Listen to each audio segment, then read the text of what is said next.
The US President and his Defense Secretary have threatened to send Iran back to the Stone Age. So let's take a look now at just a sample of some of the language the two have been using in the past few weeks. We're going to hit them extremely hard over the next 2 to 3 weeks. We're going to bring them back to the Stone Ages where they belong. We'll hit some bridges. We've got a couple of nice bridges in mind. But if they come to the table, that'll be good. But it doesn't matter whether they come or not. We've set them back. It'll take 15 to 20 years for them to rebuild what we've done to them. No stupid rules of engagement, no nation-building quagmire, no democracy-building exercise, no politically correct wars. We fight to win, and we don't waste time or lives. Every minute of every day until we decide it's over. And Iran will be able to do nothing about it. B-2s, B-52s, B-1s, Predator drones, fighters, controlling the skies, picking targets. Death and destruction from the sky, all day long. Okay, let's discuss this now with Mohamad Elmasry. He's a professor of media studies at the Doha Institute for Graduate Studies. Mohamad, welcome once again.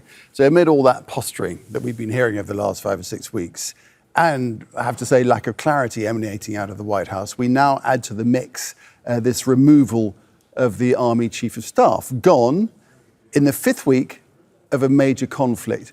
Does that, do you think, open, as well as all the rhetoric we've been hearing, does it all open a window on how this war is being executed by the White House and how they perceive their position? I think so.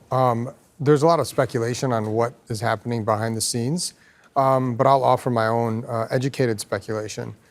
Because this is really extraordinary for this to happen in the middle of a war, a very important war that the U.S. is fighting. I think it's likely that there are significant ruptures inside the U.S. military apparatus. The Secretary of Defense, Hegseth, as you all were just showing, has been using really extraordinary language, suggesting that the United States is not interested in the rule of law. I mean, he just called the rules of engagement stupid, right? He said the U.S. is not interested in playing fair. In another clip, you have him talking about bombing Iran into the Stone Age. He posted that on his official X page. The president has been using similar language, and actually Trump has been more specific in kind of identifying targets that would be almost certainly war crimes. He's been talking about bombing water desalination plants. He's been talking about attacking and bombing bridges, as the U.S. did yesterday in this double tap strike, power plants. They've been hitting pharmaceutical plants and hospitals and schools and so on and so forth. And so I think what may be happening, again, this is speculation. We'll see what happens in the coming days and what people say. But I think what may be happening is that people see that the United States is telegraphing that they're committing war crimes, and people want to get out, from under that. They don't want to be caught up in being accused of war crimes and potentially prosecuted. Okay, it's interesting, I think, that the successor to the Army Chief of Staff used to be the head of the 82nd Airborne Division, which of course is being deployed to the region. Does that give us a clue as to perhaps how things might yet unfold?